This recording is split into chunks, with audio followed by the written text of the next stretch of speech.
Hello and welcome to India Ahead presents Kalai-Do-scope with me, Advaita. We are gathered here once again today with a very well-informed panel on an issue that has been ongoing for quite some time now. Certainly, it preceded polls in West Bengal, and post the poll result, it has continued, much to everybody's dismay. The violence has been unprecedented in many ways. Even very veteran political observers who have watched election after election at the state and the national level are shocked at the level of violence that is being shown. And really, no political party has been spared the brunt of this violence from the ruling cadre. Of course, the main targets are the BJP. And that's because, as we all know, the Bengal election was very, very closely contested. And it was a very hot election on the ground. But this is extremely unfortunate. There have been reports of all kinds of violations, as well as loss of life, arson. A lot of people have had to relocate. Some 100 odd, if not more, families moved to Assam across the border to gain shelter. So it's really kind of a crazy situation. Unfortunately, we do not yet again see the mainstream media really focus on this in the way that they should be, because it's absolutely appalling that this is happening in a democracy. At the most, I remember I read an editorial from the Hindu, which spoke a lot about gubernatorial propriety, which is the present governor of West Bengal, and whether he had overstepped the line by visiting some of these violence stricken areas. But they had very little to say for the actual violence that was taking place. And in that entire editorial, only two lines were addressed to the violence, the post-poll violence. So there you go. I mean, that's where the bias lies. But it's extremely important that we continue to discuss it, because these are people who are very poor, marginalized on the ground, and paying a very, very heavy price for their political choice and their political support to a particular party. And it's absolutely unacceptable that this is going on. Most recently, in an unprecedented move, we have seen the governor of West Bengal come out and address this issue. Apart from going to violence struck areas, he has also taken to social media, to Twitter. And just to read some of the tweets that he has been putting out. Today, he wrote, concerned at alarming situation, call upon Mamta Banerjee to follow constitutional norms and rule of law. Police must take all steps to maintain law and order. Sad situation is being allowed to drift with no tangible action by authorities. Another one, message for Mamta Banerjee, total lawlessness and anarchy, police and administration in silence mode. Hope you realize repercussions of such lawlessness and failure of constitutional mechanisms. Time to reflect and contain this explosive situation that is worsening minute by minute. Invite attention of Mamta Banerjee. On channels and in public domain, I notice arson and pelting of stones at CBI office. Pathetic that Kolkata police and West Bengal police are just onlookers. Appeal to you to act and restore law and order. This is 5 hours ago. A day ago, he wrote, on my visit to unprecedented post-poll violence affected area Nandigram, faced heart-rending state of affairs. Mamta Banerjee, people's lives devastated unimaginably, being made to suffer as they dared to vote. Heartbroken people losing hope in democracy and law. Cannot overlook such drifting from constitution. How can ruling party be law and order unto themselves and be on such a rampage? And police and the administration nowhere to be seen. These are just a few of his tweets. Really quite unprecedented to see a governor sounding so helpless, constantly reaching out to the chief minister on such a public platform. It needs to be said here that Mamta Banerjee has not responded to any of those tweets. In fact, from the 5th of May, she's not even been active on social media. So it's really falling on deaf ears as we speak. But that's the political side of it. The more important side really is that people continue to suffer and are experiencing grave insecurities. There is very limited numbers that are coming out of their official numbers, because obviously the administration is not giving out any numbers. We are sitting here today with four people who are very familiar with this issue. Mr. Nageswara, of course, very well known, recently retired police officer, been with the CBI, has had a very illustrious career behind him, and is most familiar. with law and order issues as well as constitutional issues. And since constitutional issues have been hailed by the governor on numerous occasions, it will be important to hear his take on that.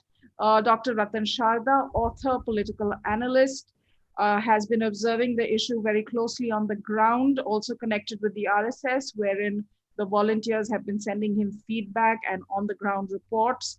Suhel Seth, born and raised in Kolkata, West Bengal, gone to university there, Jadavpur University to be precise, very familiar with the Bhadro culture and the political violence that has shadowed political life in this very cultured state, which has high values when it comes to the arts and literature.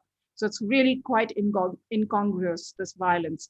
And finally, Pradeep Bhandari, young psephologist, journalist, been on the ground in West Bengal for 3 months prior to the elections, traveled the length and breadth of the state, and has an in-depth understanding of what were the dynamics playing out on the ground far away from New Delhi. Thank you, all of you, for joining us. And I'd like to give Ratan Sharda the start in terms of just introducing us to the topic at present, and everyone else, if you can follow with your comments, please. Thank you. Thanks, Advaita. See, first of all, let us be reminded that this is the biggest violence post-partition. This is the biggest targeted violence against Hindus and a few Muslims who are supporting BJP.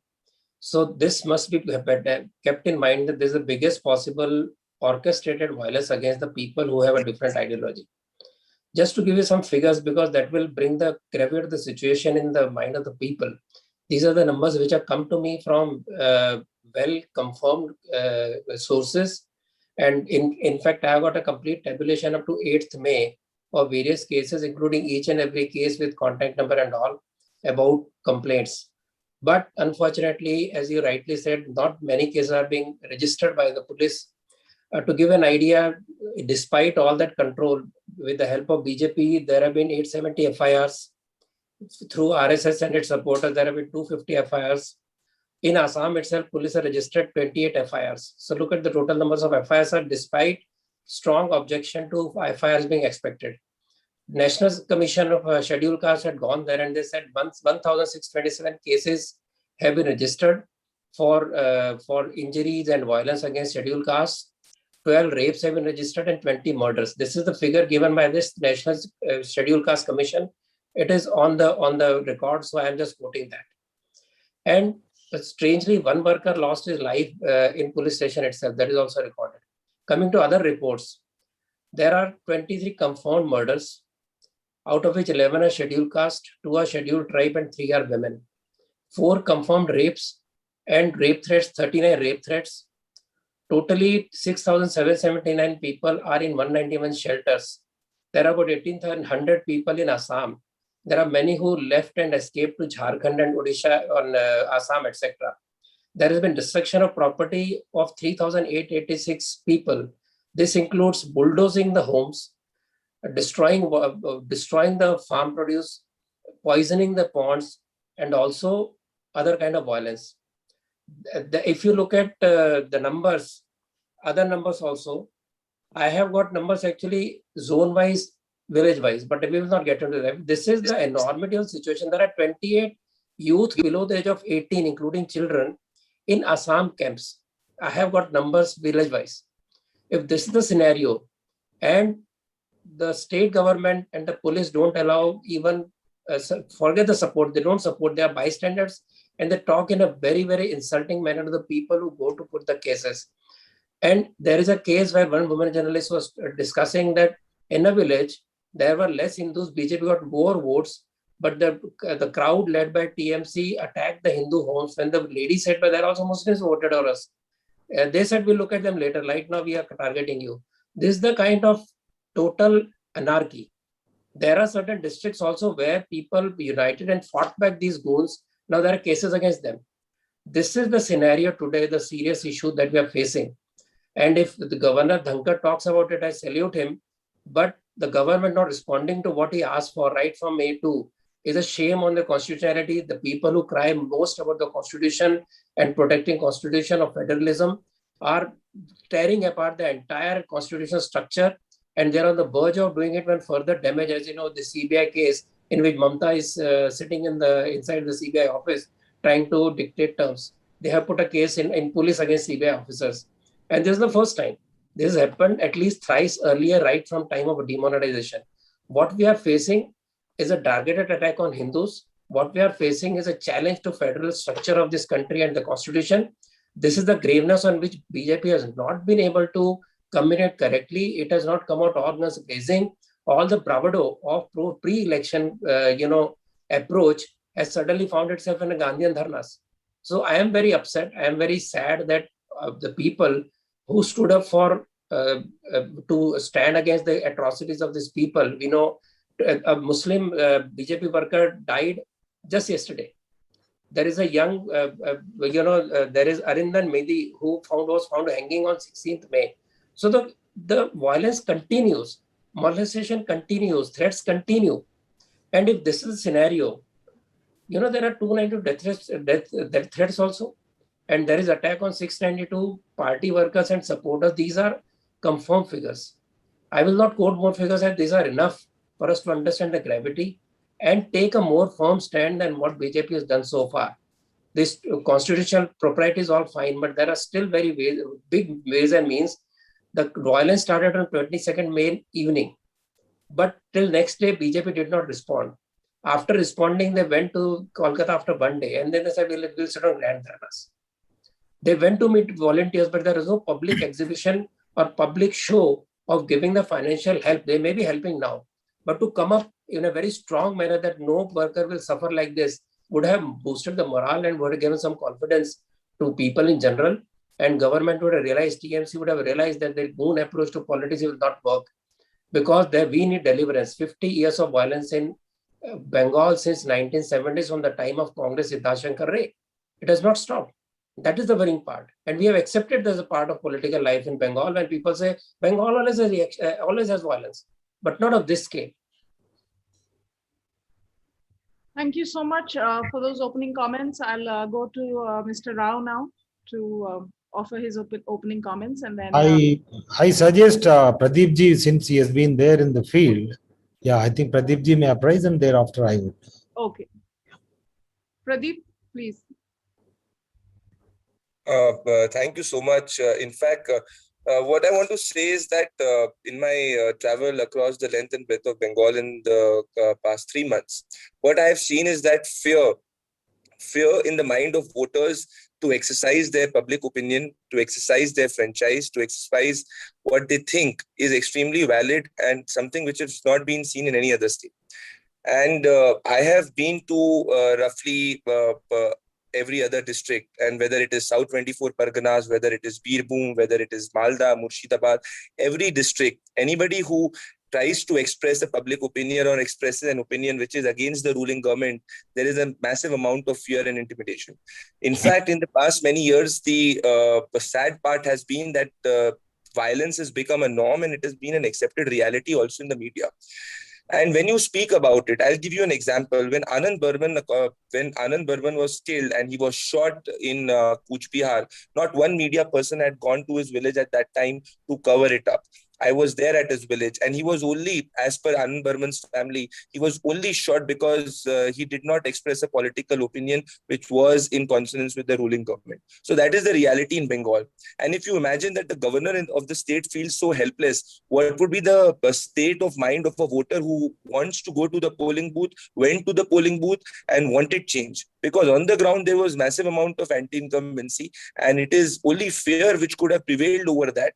It is also very, shocking to see that, a lot of the amount of attention which the post-poll violence should have got, it has not got. It is not something which, according to what my sources are telling me on the ground, did not happen by chance.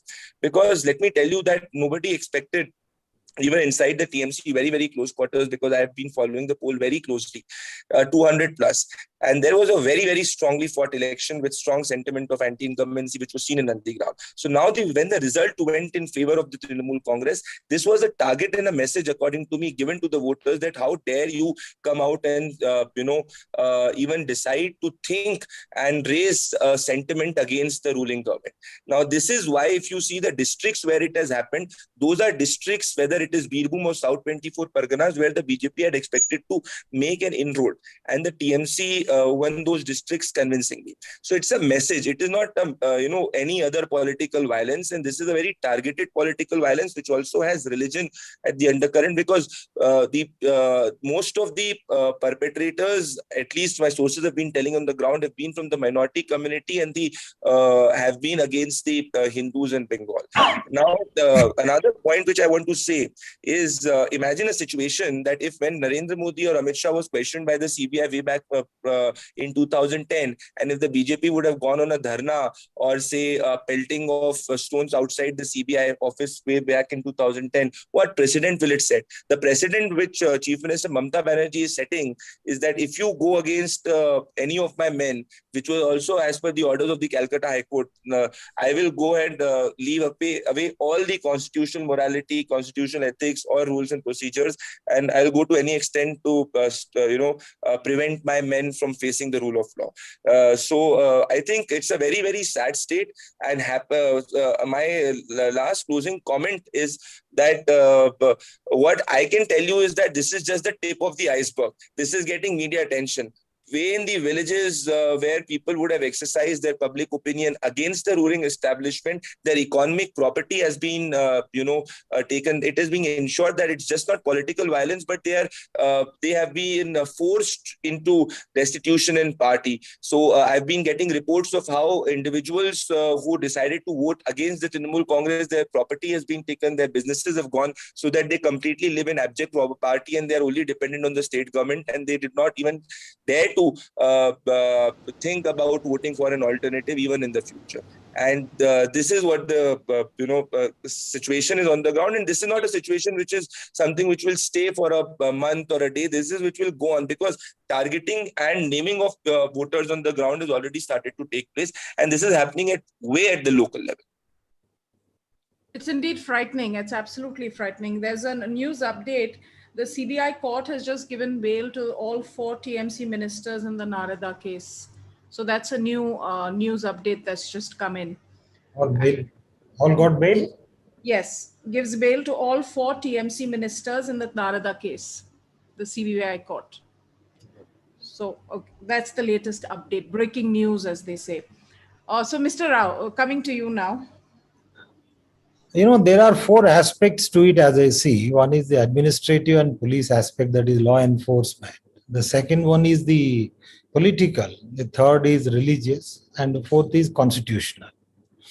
On all the 4 fronts, I say that the BJP central government has utterly failed. Number 1, the administrative or police.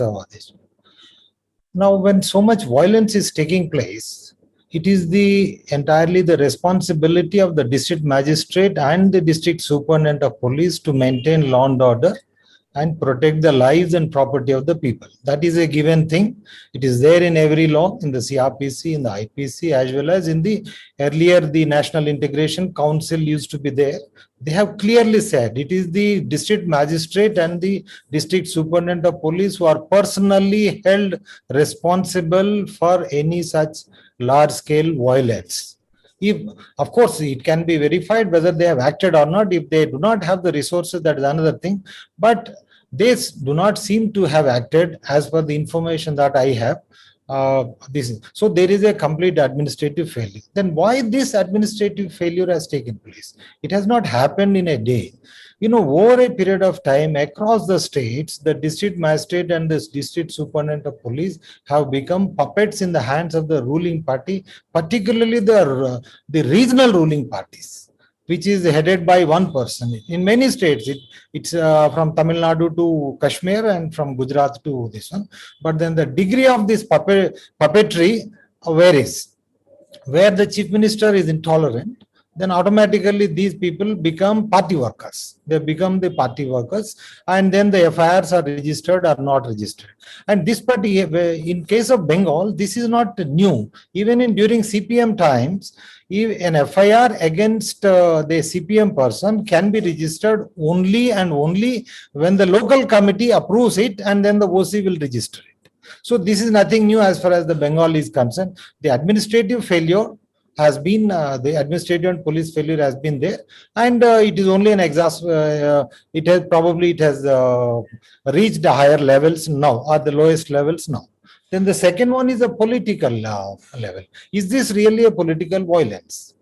Of course, immediate since it happened immediately after the post poll, the immediately after the results, definitely it has a political connotations, but the political connotation is actually underpinned by the religious nature of the violence.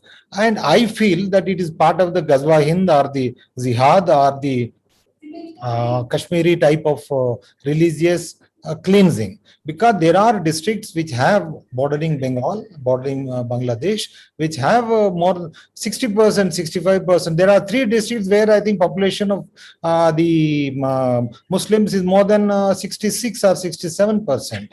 And then a large number of places, if you don't take the district but take the smaller villages or the blocks or the panchayats, there are pockets where it's a no-go zones. So it is these religious undertone which makes it all the more worrisome, because I feel that Bengal is now progressing to be a Kashmir too. Large parts of it, there is no government. It is a politico-religious violence, political on the surface, but actually it is motivated by the religious considerations to cleanse Bengal of Hindu population in certain pockets. So this is what is evident. Then the final thing that comes to is constitution. Now, who is responsible? I do not hold Mamta Banerjee as responsible at all. She may have done what she wanted to do it, but then what the other constitutional functionaries who have taken oath to uphold the constitution, what they have been doing.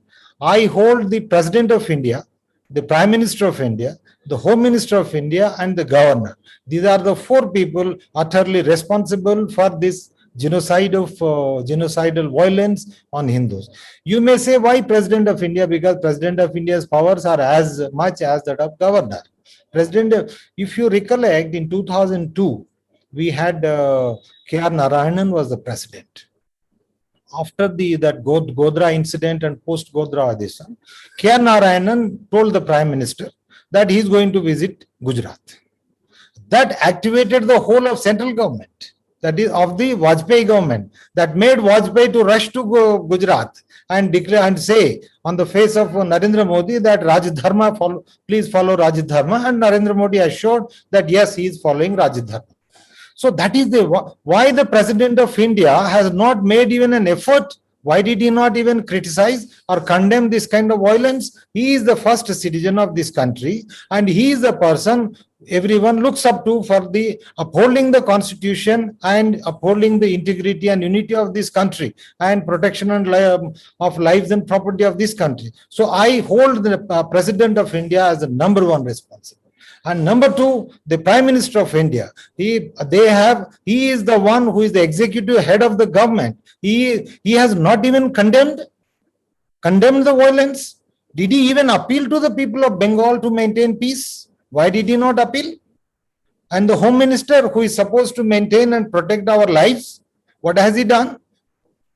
He has equally failed. And the governor going around and then crying like this one, it in fact shows such a bad kind of show that what nature, if governor is so helpless, why did he not, has he submitted a report to the President of India under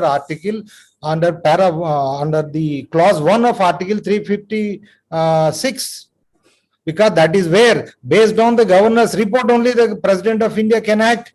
We are not aware, because he has been tweeting so much about violence. Did he tweet? I have even requested on the tweet, sir, have you submitted? If so, kindly share that report. Now, if he has not submitted, then what is the point in crying? Because that is a constitutional power that is given to him. And if he has submitted, why has he not been sharing that report with the public? And then if he's so helpless, he should quit and go away. At least that will make the central government, that will jolt the central government to act. And then the last one is, why even under Article 355, where the central government is enjoined to protect every state against external aggression and internal disturbance, and to ensure that the constitution of, and they ensure that the governance of the state is carried on in accordance with the provisions of the constitution. Why a direction by the Home Minister was not issued to the government of West Bengal that you maintain law and order, you stop this internal disturbance. So therefore, I do not hold Mamta Banerjee at all responsible. She has been doing what she wanted to do it. That's all. Whether it is right, wrong, legal or not legal, or constitutional or unconstitutional. But what rest of us are doing, that is what makes this one. So which I feel I think we are not protecting and defending this country. I am very sorry. Powerful words. Thank you, Mr. Rao. You have an insight into how these things unfold. And I think those are very important observations. Suhel, coming to you, of course, there is a history of this kind of violence, and we've already had one viewer comment on this, saying that can this violence be ignored by saying it's in history and not new? Shouldn't the center take strict action on state government for not bringing law and order? What about president's rule? This is from Manu Kapil. So Suhel, you can answer that as well as offer your comments. Governments don't govern through Twitter. The jokers at the center and at the state must know that Twitter is not your form of governance. There are constitutional proprietary methods laid down in our constitution. Okay, by Jagdeep Dhankar crying like a sissy or like a little baby, oh, I'm really moved and all, means nothing. I mean, it is, to my mind, the most stupid way of shouldering your constitutional responsibility. As Mr. Rao said, if that man had any sense or any courage, he would have written to the President of India. But here's what's happening. The President of India, God bless him, has no powers. He's a titular constitutional head. The gentleman who will tell the President what to do will either be Narendra Modi or Amit Shah. Those guys have not made any statements condemning either the violence or today's incident. Number three, the difference between the Congress and the BJP is the Congress would manage the whole 360-degree loop. These jokers can't manage jack. Now, if they had managed the 360 loop, there would have been no way that the CBI court would have granted bail to these four. Now, Mamta will take it to a different level. She will say that, look, even judiciary has supported me. Even judiciary has supported me. वो अभी नाटक चलेगा. Also, Amit Shah and Narendra Modi have met their match in Mamta Banerjee. Mamta Banerjee is a street fighter. You have to understand. When Jyoti Basu's left goons attacked her in Esplanade and hit her on the head, it was, I think, 2001 or 2000, or maybe even earlier, 1997. I don't know exact dates because it's not a memorable thing for her to be hit. And at that time, she proved to the world that, look, she's going to fight her way. So they've met her match. She is not going to step back. She's different from these people. Nadda took 3 days to visit Bengal or 2 days to visit Bengal. Her people went to Nizam's palace to the CBI office. She followed them. So what is she saying? That I'm with my people. I will support you no matter what. These people, I've always said, BJP's birthmark is ingratitude. If you're close to them, you'll be the first person they will screw over. It's happened all over. I mean, you see where Mr. Advani and where Murli Manohar Joshi is. I mean, Yashwant Sinha now has to harbor himself in TMC. So it's a different story there. 4 things have to happen. Number 1, this governor needs to be replaced with someone who's ballsy and courageous. So that you send a message to Mamta Banerjee that this is not a governor who's going to tweet benign messages saying, have asked West Bengal Chief Secretary to come and I'm deeply distressed. He has not arrived. People in the state will laugh, saying the governor's called the Chief Secretary said, go to hell, I'm not coming. Or the police commissioner of Calcutta said, go to hell, I'm not coming. Impropriety on the first instance should have been punished. Since Jagdeep Dhankar has been there, all he does is tweet platitudinally, and he says, oh my God, Mamta Banerjee is destroying the state, destroying the state. आपने चिट्ठी तो लिखी नहीं, आपने president को भी खत नहीं लिखा, आपने होम मिनिस्ट्री को भी ऑफिशियल कंप्लेंट नहीं लॉन्च की, आप यहाँ तो चॉपर में जाते हो या गाड़ी में जाके सिसकियां भर भर के रोते हो, उससे तो कुछ होना नहीं है. Now come to political violence. I'm from Calcutta. Bhodrota and bombs have existed parallelly ever since. Please go back into pre-independence history, Khudiram, Bose, all of that. Point is that this violence took a political color in 1965 with the formation of the UDF, 65 or 66. Then the Naxalite movement began. When the Naxalite movement began, if you go back into history, Siddharth Shankar, when he was chief minister, used encounters to mercilessly or mercifully or whatever you call it, kill all these Naxalites. The Naxalite movement then went into a deep dive. But violence has been the political underpinning in Bengal for years. For people now to say, oh my God, there's violence in Bengal. There's always violence in Bengal around politics. There's violence in Bengal around local level politics. There's violence in Bengal over student politics. I'm from Yadavpur University. We had SFI. They was fighting all the time. Yeah, they would get into fisticuffs. They would get into fights all the time. I mean, that's the nature of the beast. Now coming to what Ratanji said and Pradeep alluded to. Where have we failed? We have failed the people of Bengal first. The problem is, Mamta Banerjee is as secular as the BJP. So koi doodh ka dhula nahi hai. BJP is certainly not a secular party. Let's not fool ourselves. Oh, BJP is secular. Bullshit. They're not a secular party. Neither is Mamta. Why do you want to expect Mamta Banerjee to be a secular party? Why? She's following her politics. People in Bengal have voted for her. You can't take that away from her. And she's not won by 2 votes or 3 votes. She's won by a very, very large margin in Bengal. So she has played tit for tat. You play religion, I'll play religion. I'll play it better than you. And she's won. So I don't begrudge her that victory at all. Is she entitled to her appeasement? Perhaps. But at what cost? If the cost is the state is burning, then there needs to be constitutional intervention.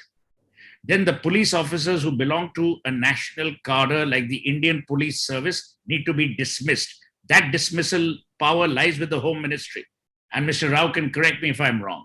Yes, you're right. Power to dismiss an IS officer who's a district magistrate lies with the Home Ministry. But as I said, these people are busy tweeting, happy birthday, ye kar lo, aaj ye inauguration hui hai. Today, Rajnath Singh and Harshvardhan have launched some nasal drug. These guys are busy with all this nonsense. And they're abusing people who are writing articles against them. Arey, you, to hell with the articles, yeah, you start doing your work. What should be the position now? And I will end with this, because I'm not a great speaker like Mr. Rao or Pradeep or Ratan, so I can't carry on forever. So I will end by saying the following needs to be done.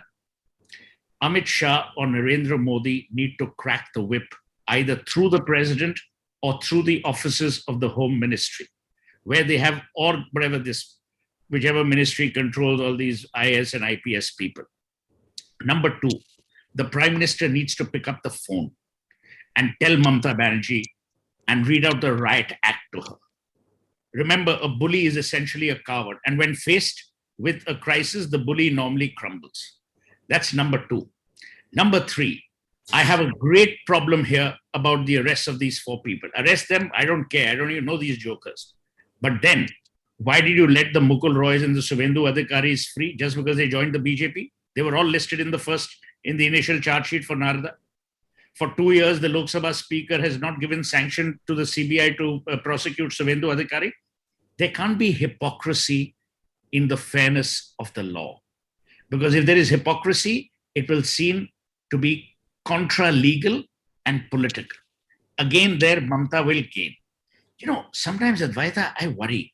These people are supposedly bright, but the more time passes, I'm actually seeing they're actually intellectually innocent. They're not that sharp. Because, as even Ratanji said in an earlier discussion of ours, Everyone knew no matter which way the poll results went, there would be violence. Did you have a contingency plan? The answer is no. You knew today when you arrested these four Johnnies, there would be violence, people would take to the streets. Did you prevent it? No. Did you prepare for it? No. Did you have a watertight case? Obviously no. Your own CBI court, which by the way, should have ruled in favor of the CBI as then someone on Twitter said CBI is now emailing their headquarters to check if they can prosecute Mamta Banerjee for obstruction of a civil servant's duty. I mean, for God's sake, pick up the phone. Or the better way to get the Prime Minister's or Home Minister's attention is tweet. But this is what we've become, the Republic of Twitter. We are not the Republic of India. Everything is being sorted on Twitter. गाली देनी है Twitter पे दो, solve कराना है problem Twitter पे करो, दवाई लानी है ट्विटर पे दो, ऑक्सीजन लाना है ट्विटर पे दो. So if you're creating a country like this, आप फिर law and order भी solve करो फिर ट्विटर पे, डंडे मारो, send a dismissal notice to the Commissioner of Police or to the Director General of Police in West Bengal over Twitter, say you're fired. So on a serious note, you need to do all of these things with seriousness, with gravitas, and with urgency. The more you allow these things to drift, there'll be more deaths. I'm not bothered whether the death is Hindu or Muslim. I'm worried about an Indian dying only because he took part in a democratic process called elections. That is my logical disruption in my head. No Indian should have to face death, extermination, whatever, in their families or for themselves just because they've taken part in a democratic process. And I think unless you read the Riot Act out quickly and with severity and with finality, you won't go anywhere. And my last point is, if this is allowed to go unchecked, tomorrow there'll be another state, another chief minister who will, with greater impunity, do what he or she wishes. And here, to be fair to both sides, we don't know what the realities are because no one is being transparent. Now, Ratan Sharda rightly said, oh, these are the facts. Facts hi nahi aate kabhi. This government hides the facts of COVID, they hide the facts of violence in Bengal. So who do you go to? I can't ask the Prime Minister of Fiji to, tell us if the deaths in Bengal are certified or not. So, as Alice in Wonderland would have said, lessons are lessons that lesson from lesson to lesson. Because these people are not learning any lessons. It's only getting curiouser and curiouser. I'm done, Advaita. Well, there's not much one can argue with that out there. There certainly seems to be some sort of paralysis of sorts, wherein the most obvious thing is that there is such a clear dereliction of duty when it comes to the administration in terms of the civil servants and the police, that really one wonders how do they get away with it time after time after time. And this isn't the first time that this has happened. This has happened in the past as well. And of course, now that she's come back with that kind of mandate, she's far more emboldened. Net, Ratan Sharda, there is a lot to ponder on that, why have we not done enough, or why has the center not done enough when it comes to taking at least the steps that they can take in a constitutionally proper way? See, I would first like to add to what Mr. Rao said about regional parties behaving unconstitutionally or taking freedom with every kind of constitutional laws. For example, Andhra Pradesh MP belonging to the ruling party was arrested and severely beaten up. Why? Because he admitted that there is large-scale conversion of Hindus and that is against the spirit, and he was arrested, he was beaten up. His feet became a pulp. So that is the situation of a government which is actually supposed to be secular. Their own MP has no life. What about others? One. Secondly, Suhel ji in a very cynical way said that there has been violence, and what is new? It is the level of violence, it is the genocidal nature of the violence that is worrying. And to look at the neighboring state, Assam also had politics, has had elections. It was also polarized.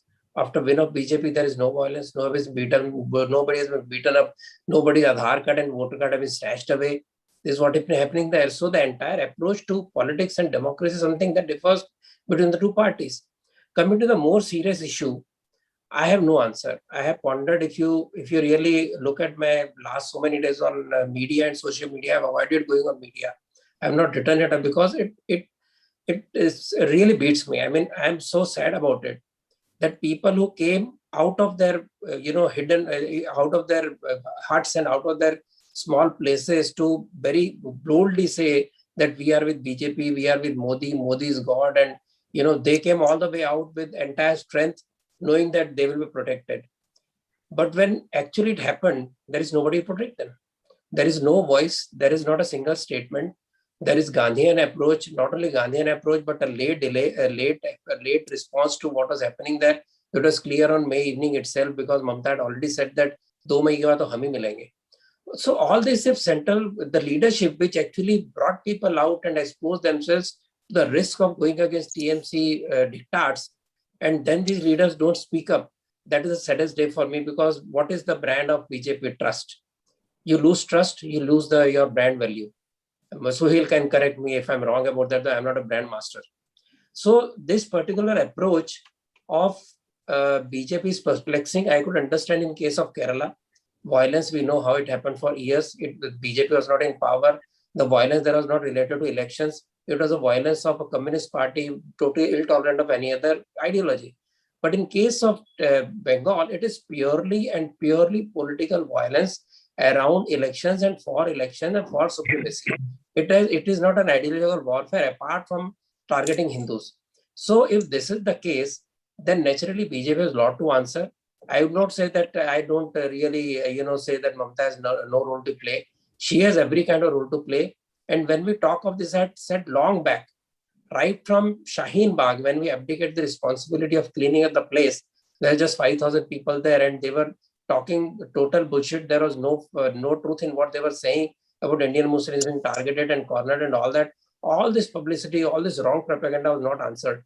They were not removed there. As I said, there was not a one single page paper telling what exactly CA. So they could keep on playing various games so that media, they could keep on speaking falsely in Shaheen Bagh itself. There also there was targeted abuse of majority community. Nothing was done. So then we knew next step would be they would know that this government does not take any firm action. It is not very firm in taking law to its course. So that's what then farmer agitation happened. There were people in Punjab, the chief minister of Punjab, who actually said, I am rejecting farm bill, but still went on asking farmers to go to Delhi or facilitating their visit to Delhi. So the opposition has lost any sense of proportion in politics, where they are flaying the constitutional rights, they are flaying the constitutional duties as chief ministers. So whether it's Congress chief minister, whether it's Bengal chief minister, or it's Andhra chief minister, if this is the respect they give and this is the way government respond to these kind of threats, see, filing those various cases doesn't mean anything for the people, because none of the case, let me repeat honestly, despite being supporter of BJP most of the time, none of the case filed by BJP in last 7 years have moved an inch that people can see. Even national case, which was the solid most case, is just lying there in the trial court. They just keep on taking dates. If people know that cases don't matter, they will not go nowhere. So by you filing case against TMC, people will say, "Bhaiya, election हार गए तो आपने तो ये case कर ही दिया." So what has happened that the focus from violence against people, poor people, scheduled people, has now been hijacked by this silly action of people being put into CBI offices, then Mamta going there, creating ruckus there, because you have given them a handle. Instead of focusing on the real issue, the real serious issue, tragic issue of people dying and people facing violence, you have let it slip into something as silly as CBI cases. I am saying silly because the way it has been handled is silly. I'm not saying corruption should not be handled. But if the corruption cases don't move, if criminal cases of national don't move, then we cannot really say something is happening. And when these kind of, tearing apart of the fabric of secular society and the constitution by Punjab government or by the Delhi government or by the so-called secular forces happens, and this government just passes dictats, put some what is called sedition cases, which go nowhere. A JNU case takes 1 year for Mr. Kejriwal to give permission for a case, though I don't think he was required to take permission from. And then that case also moves in a very slothful manner. So if we cannot take action, we better not take action. And we better do something on the field. If BJP is supposed to be a muscular party, show the muscle. Use it legally. There are every possible solutions, as everybody has pointed. I will not repeat. So there is a certain lack of, I don't know what to say, because I don't want to use strong words. Situation is bad. I'm more worried about the people, poor people suffering there, supporters and volunteers suffering there. But this is gross mishandling, gross, I would say, betrayal of trust by people, that people are put in by the politicians.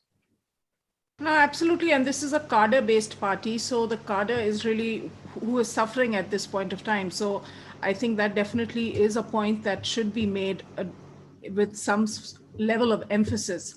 And, the other thing, I agree with you, the farmers' protest, we recently saw the news reports of a gang rape that took place in the Tikri border, wherein allegedly the farmers' leaders were aware of this.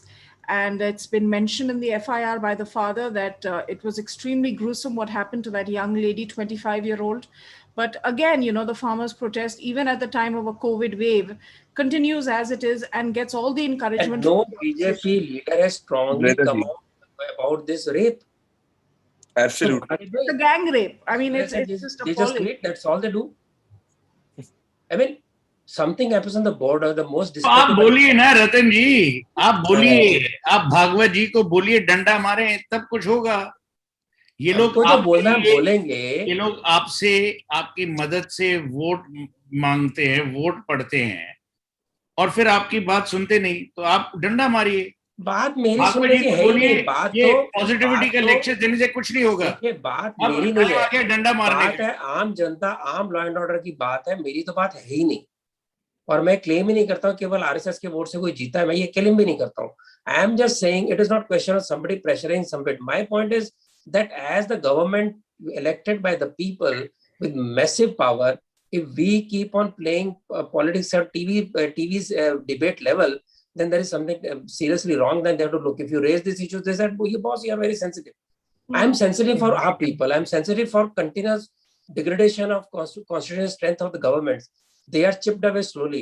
And Mamta, as I said, started with demonetization. She stood on dharna with the IPS officer. Where is the IPS officer now? I do not know.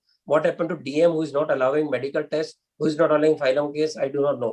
What happens to IPS officers who are not allowing, who are not giving protection to the victims? I do not know. That is where the crux is. Your job is to govern.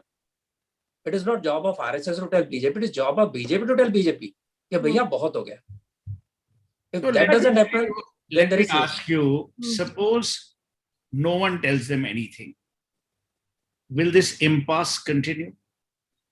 It should not. That is the reason. Yes, should not. That way should Despite not. Having a soft happen. COVID should not have happened. I shouldn't be overweight. There are many things that shouldn't happen. Point I'm making is, agar abhi ye nahi hoga, if this impasse continues, the suffering is of the people. आप लोग एक vista से central vista चले जाएंगे, आप लोग का तो कोई प्रॉब्लम नहीं है, आप लोग घर वर सब मिलेगा, आपको नहीं मींस इन लोगों को. एंड तो हम लोग का बजेगा ना, सिटीजन का. Suhel ji, all of us know very clearly there are strong forces across India, from extreme left to extreme right, from international network to local network. They are trying to somehow degrade Modi's position and somehow capture power in any possible way. And if they doesn't wake up BJP and they don't understand who are we. Yes. Yeah. So then you all have to do something, na? This is my point. Let's imagine people are trying to destabilize you. So I'm not honestly, Spider-Man to help you, na? You have to help yourself. Honestly, I told that I don't want to come on debate because I will speak something that will not be liked by people. But finally I came because we have to tell, somebody has to tell that there is something wrong. There's something wrong. Pradeep, I want to actually ask you, you were on the ground, and did you find a fear on the ground prior to the poll? Was it there prior to the poll? Massive. Massive fear?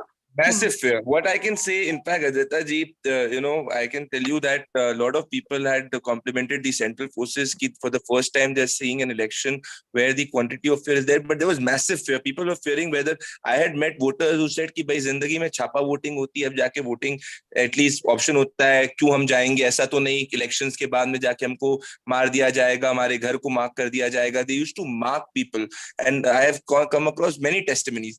But one thing which I want to add, Advaita ji, is that this is a government with more than 300 seats and an absolutely majority government. अब आपने election के पहले अभिषेक बैनर्जी के सामने आपने CBI अभिषेक बैनर्जी के घर पे एक करप्शन स्कैम के अंदर सीबीआई गई, बट अब हो गया, वो गायब हो गई. So there is definitely what Ratan Sharda ji is saying and Suhel ji is saying, and I completely agree to it, that कि अगर आप इंटेंट लॉ का नहीं देखा होगे और लॉ अपना ड्यू कोर्स नहीं लेगा और अगर एक्शन नहीं करोगे तो फिर what is the logic of having absolute majority? Because then what is the difference between a government with absolute majority and a government which is not with majority?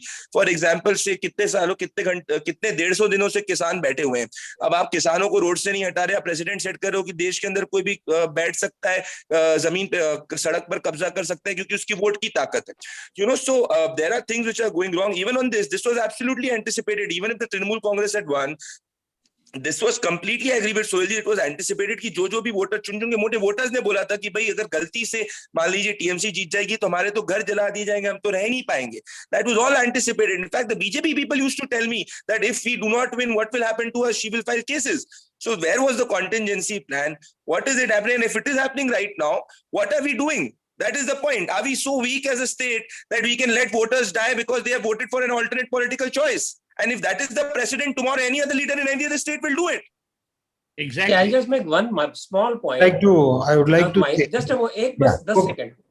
See, the so-called minority government of UP could bring a bill called Communal Violence Bill, which targeted majority as the people who actually conduct riots. That was the strength of the government. Minority government supported by minor small parties had the guts to challenge and put Hindus in a dock without any reason and cause. That is what government can do with the vision. See, it is not about the majority or this. It's about your guts and your ability and your commitment to maintain certain constitutional norms and the ability to uphold the constitutional rule of law. After all, what is democracy? Democracy is zero without rule of law. Now, where is the rule of law? If there is a breakdown of rule of law, then what the central government ought to do? Unfortunately, unlike the state government, when the central government fails, there is no president's rule in central government. That is the constitution doesn't provide for that. Now, if the prime minister and the home minister and the president themselves have failed us in enforcing the constitution by doing whatever they ought to do to protect the lives and property of people in Bengal, then what action is required of them against them? No, this is the thing. It's not the question of 303 or this one. As Ratan Sharda ji has rightly mentioned, where is the intent? There is no intent to protect. There is no intent to take care of your supporters. See, I admire, in fact, I tweeted also, I admire Mamta Banerjee that the moment those 4 people have been picked up by CBI, she was on the street. I admit that's how you have to be with your people, with your supporters. That is the true leadership. Whether what she has done is right, legal or not, that's not the point. I see here in this case, we have failed the constitution, and I think it is high time that we have to do certain things. And there is a judicial dictum, I close it with this. You cannot kill your parents and then claim clemency before the court on the ground of being orphan. That is exactly what the BJP has been doing. There is utter misuse of all law enforcement agencies by the BJP, whether you like it or not, whether you see the income tax, whether you see enforcement directorate, or to certain, I was in CBI, or to certain extent in CBI. The timings are so bad. Even the case may be genuine, but the timing is so bad. Why did they arrest these 4 people now? They could have waited. They have waited for almost 10 years. They could have waited for another 2-3 months. The CBI could have easily waited. Why did they do it now? It's such a bad timing.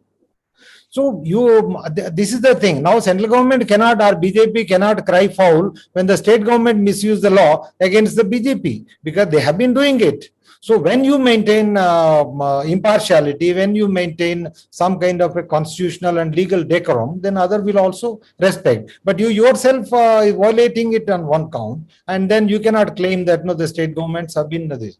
So, and then central government being the almost it is at the higher level, they have to show path, they have to show guidance, they have to be an example how to implement the law impartially without political and other sectarian or parochial considerations.